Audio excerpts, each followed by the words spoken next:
ትንሽ ስጋ ስትበሉ ከፍተኛ ፕሮቲን አለው። ትንሽ አሳ ስትበሉ ከፍተኛ ፕሮቲን አለው። ፕሮቲኑን ከሱ ካገኛችሁ በኋላ የጥጋብ ስሜት ከአትክልቶች፣ ከፍራፍሬዎች፣ ከስራስሮች፣ ከጥራጥሬዎች ለማግኘት ሞክሩ። ክብደትሽ ቀነሰና 60 ኪሎ ገባሽ። ከዚያስ በኋላ ይሄንን ነው ሰዎች መረዳት ያለባቸው። ክብደት ለመቀነስ ከሆነ አላማው ቦታሽ ላይ ትደርሻለሽ እንበል ከአመትም በኋላ።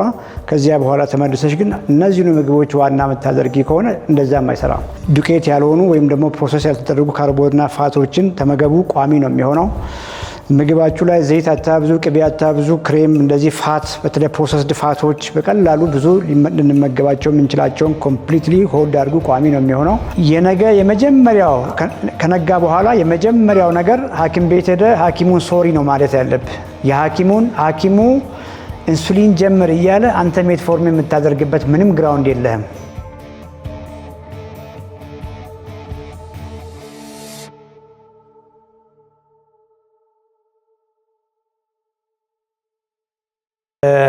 ቅድም ከገባንበት ጀምሮ ሰምተሻል። ቆንጆ ቀን የመጣሹ ዛሬ የመጀመሪያ ምግባችሁን ቀይሩ ነው አርስቱ የሚለው። ፕሊዝ የመጀመሪያ ምግብሽን ቀይሪ። ኦኬ። እንቁላል ስናወራ ሰምተሻል። ኳሊቲ ፕሮቲኖች የሚባሉትን አሳ፣ ቺክን፣ ስጋ ሊሆኑ ይችላሉ። አይብ፣ ግሪክ ዮገርት ሊሆን ይችላል። እነዚህ ላይ ፎከስ አድርጊ። እነሱን ጠግበሽ ለመብላት ሞክሪ። ዛሬ የበላሹን በቀን ሰውነትሽ የሚያስፈልገውን የፕሮቲን መጠን እንኳን ስናይ ምንም ኦልሞስት አልበላሽም። እንጀራ ስትበይ፣ ምስር ወጥ ስትበይ፣ ለዚያም ቁርስ አልበላሽም። ብዙ ያስበላሻል። ቢኮዝ እንጀራ ካርቦሃይድሬት ነው፣ ምስር ካርቦሃይድሬት ነው። ያ ወጡ ውስጥ ያለው ደግሞ ዘይት፣ ቅቤው ፋት ነው። ፋት ከፍተኛ ፋትና ከፍተኛ ካርቦሃይድሬት አንድ ላይ ኮምባይን ሲዋሃዱ ከፍተኛ የሆነ ምግብ እንድንበላ ነው የሚያደርጉን። ለምሳሌ እንደነ ኬኮችን እያቸው። ኬኮች ፋት አለ፣ ካርቦሃይድሬት አለ። ዘን እነ ዶናትን እነ ኩኪስን እነ ብስኩቶችን እነ ፒዛ፣ ላዛኛ፣ በርገሮችን ፋት ካርብ፣ ፋት ካርብ፣ ፋት ካርብ። ፋቱና ካርቦሃይድሬት አንድ ላይ በብዛት ካለው አንድ ምግብ በጣም ነው የሚያስበላል። እንጀራ ካርብ፣ ምስር ካርብ፣ ዘን ዘይት፣ ቅቤ ደግሞ ፋት። ልክ እንደነ ኬክ እንደነ ቅድም እንዳልኩሽ ኮምቢኔሽኖች እንደነ ዶናት ብዙ እንድንበላ ነው የሚያደርገን። ያ ለረጅም ጊዜ ሲቀጥል ደግሞ ሰውነትሽ ነው የሚጨምረው፣ ፋትሽ ነው የሚጨምረው።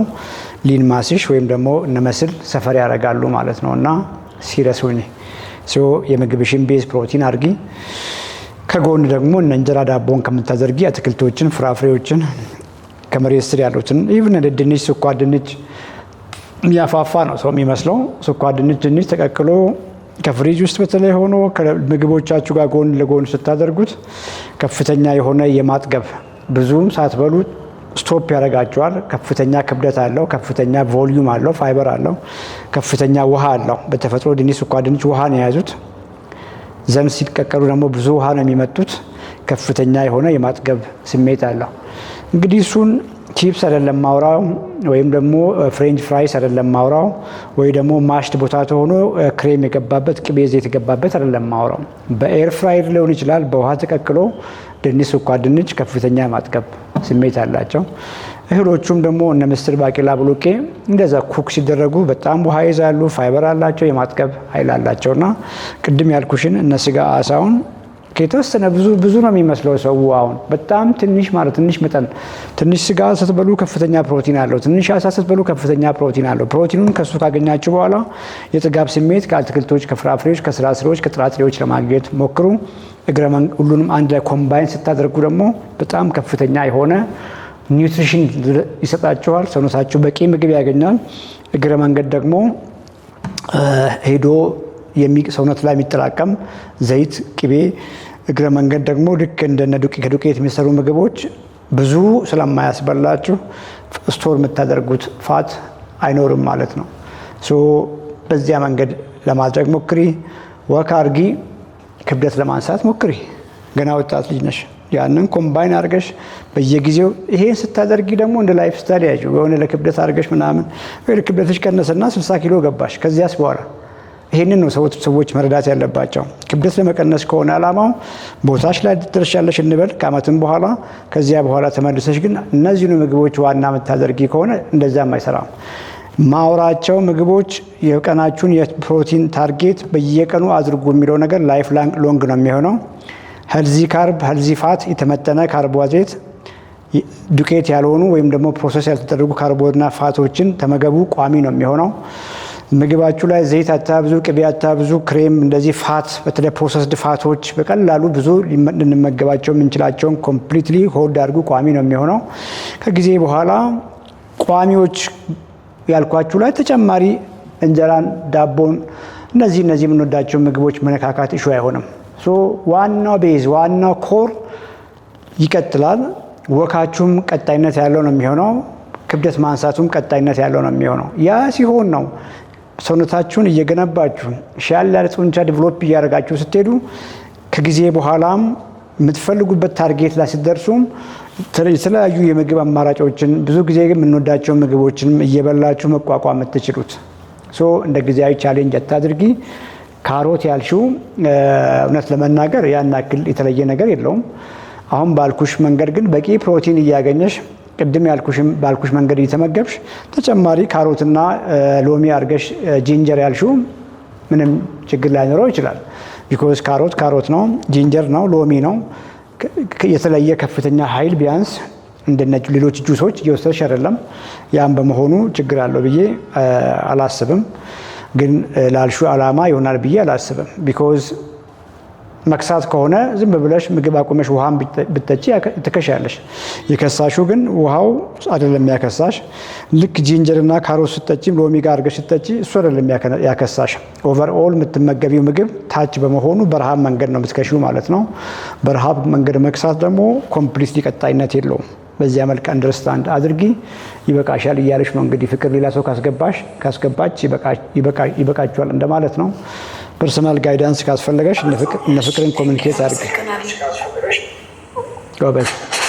በዚህ 300 ቤት ገብቶ ኤዋንሲ ይሄን ያክል ሆኖ መድኃኒት ጀምር ስትባል ላንተው ህይወት ነውና መድኃኒት መጀመር ነበረብህ።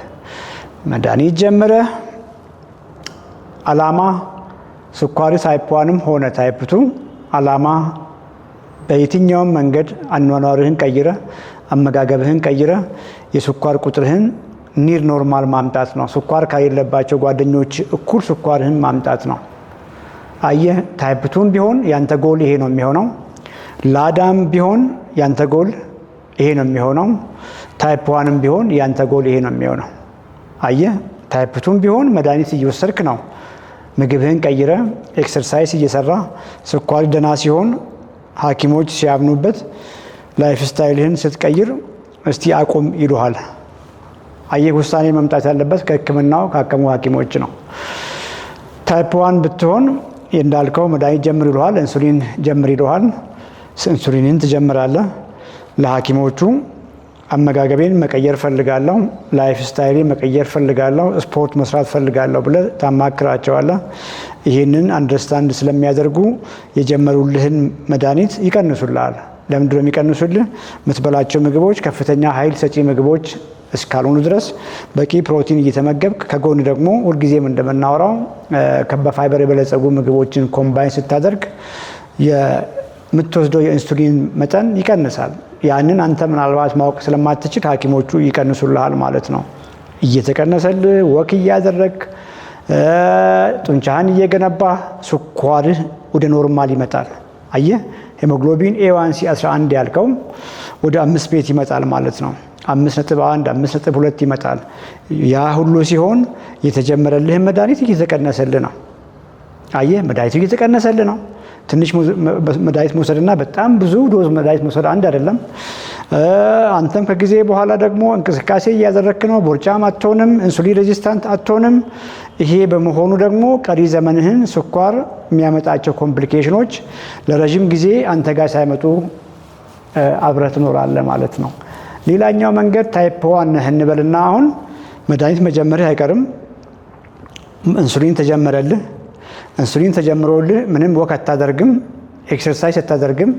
ቁጭ ባልክበት ከፍተኛ እንጀራ ከፍተኛ ዳቦ በወጥ ነው የምትበላው እንደ ማንኛውም ሰው። ይሄ ሲሆን ብዙ ካርቦሃይድሬት እየበላ በመሆኑ ሰውነትም ከጊዜ በኋላ እየጨመረ ስለሚሄድ ሴሎች ደግሞ ኢንሱሊን ሬዚስታንት ብዙ ኢንሱሊን ይፈልጋሉ። አየ ብዙ ኢንሱሊን እንድትወስድ ይሆናል ማለት ነው። ከዚያ ጋር ተያይዞም ሰውነት እየፋፋ ይመጣል። ስኳር ሁሉ ጊዜ ከፍ ያለ ይሆናል። ብዙ ነገር ቀሪ ዘመንህን ረጅም እድሜ በሰላም በጤና ሳትኖር ከስኳር ጋር የተያያዙ ነገሮች በአጭር ጊዜ ውስጥ አንተ ላይ ይመጣሉ ማለት ነው። ምን እያልኩ ነው? የስኳሬ አይነት ይሄ ነው ይሄ ነው ከሱ ውጣ።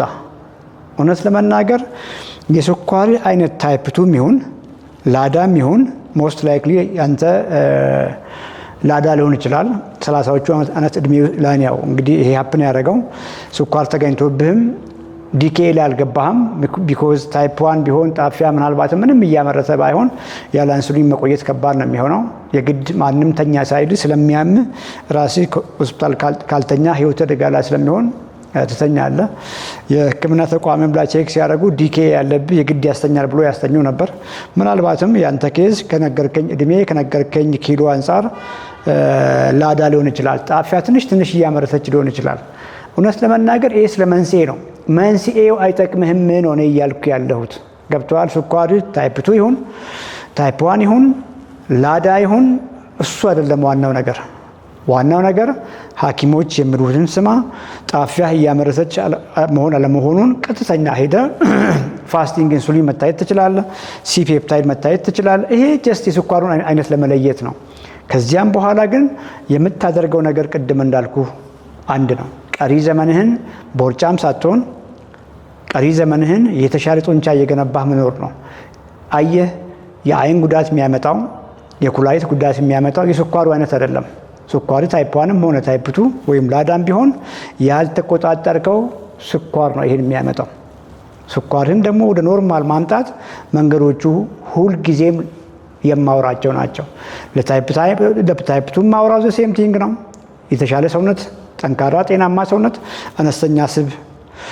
ለላዳም ማውራው ዘ ሴም ነው። ለታይፕ 1 ማውራው ዘ ሴም ነው።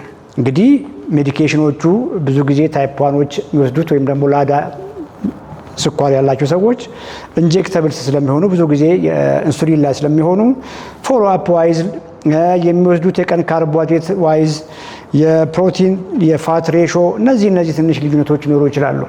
በጠቅላላው ግን ኢን ጀነራል ሄልዚ ላይፍ ስታይል ለየትኛውም አሁን ካልኩ ነገሮች ጋር ኮዙ ወይም ታይፑ ምንም ይሁን ምን ሄልዚ ላይፍ ስታይል በጣም ይጠቅማል። አገኘኸኝ በደንብ? ዶክተር በጣም አመሰግናለሁ። እንግዲህ እንትኑን አልወስድም ብዬ እስኪ በዚህኛው በሜትሮፊል ቢኪኒን ነው እሷን ጀምሬ ያለው አልሰማኝም። ይኸውልህ እችን ነገር ትወጣለህ። እንግዲህ የነገ የመጀመሪያው ከነጋ በኋላ የመጀመሪያው ነገር ሐኪም ቤት ሄደ ሐኪሙን ሶሪ ነው ማለት ያለብህ። ሐኪሙ ኢንሱሊን ጀምር እያለ አንተ ሜትፎርም የምታደርግበት ምንም ግራውንድ የለህም። ትክክል አይደለም። ይሄ ገብቷል? ግንዛቤ ስላደለ ነው። ካንተ የሚጠበቀው የተጀመረልህ መድኃኒት ሐኪሙ ምንም የሚጀምርልህ ራይት ነገር አድርገህ ቀሪ ዘመንህን ስኳርን ወደ ኖርማል አምጥተህ መኖር ነው ብያለሁ። ይሄ ህይወት እኮ ያንተ ነው። አየህ ሐኪሙ ኢንሱሊን ላይ ጀምር አለ፣ ምክንያት አለው። ቅድም ብያለሁ፣ እኔም ቢሆን ይሄንኑ ነበር ምልህ ብያለሁ። ኢንሱሊን ጀምረ ምግብህን ቀይረ ኤክሰርሳይዝ አድርገህ ከጊዜ በኋላ እኮ ምናልባትም ላዳ ከሆነ አልሆነ ነው እንግዲህ ስኳርም ታይፕቱም ከሆነ ከኢንሱሊን ወደ የሚዋጠው እኮ ያመጡልሃል። አየህ ያመጡልሃል። ሁለተኛ ነገር ደግሞ ታይፕ 1 እንኳን ብትሆን አሁን ከፍተኛ የሆነ ስኳርን ለመቆጣጠር ከፍ ያለ ኢንሱሊን ላይ እንኳን ቢያደርጉ አንተ ፋይት አድርገ በርትተ ሰርተ ምግብ ላይ በደንብ ሰርተ ኤክሰርሳይዝ ታደርግ መርፌውን እኮ ይቀንስልሃል ብያለሁ አንተ ልጅ። ስለዚህ የመጀመሪያው ነገር ጀስት እነሱ ይሄን አስሉኝ እኔ ደግሞ ይሄን አለኩ ያልኩ ነገር ሮንግ ነው። ፕሊዝ ከሐኪሞች ጋር ስራ ይበቃል።